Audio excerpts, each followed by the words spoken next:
Bonsoir Nassira. Bonsoir Léa. Qu'est-ce qui s'est passé ?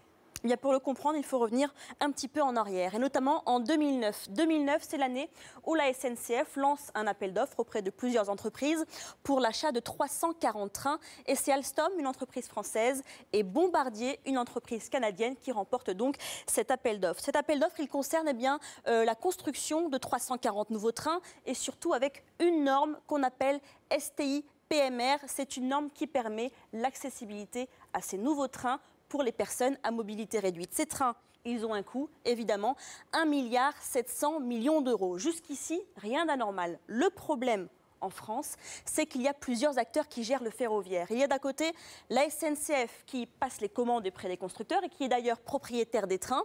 Il y a le réseau ferré de France, qui est le RFF, et qui gère à la fois les infrastructures, les voies et les quais.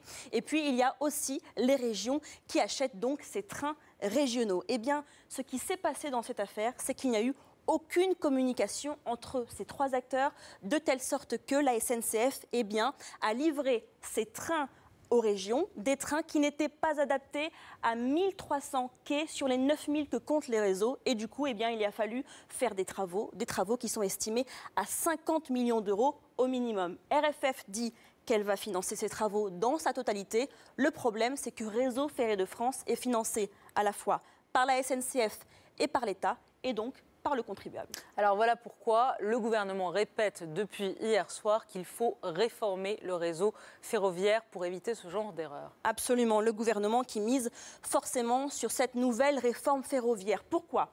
Il faut revenir en arrière. 1997, il y a la scission qui est opérée entre d'un côté la SNCF et d'un autre côté Réseau Ferré de France pour plus de lisibilité entre les différentes activités. Désormais, le gouvernement demande la réforme ferroviaire, c'est-à-dire le rapprochement entre ces deux entités dans un seul et même unique groupe. Cela se passera en 2015 et le gouvernement estime que cela permettra d'éviter ce type d'erreur.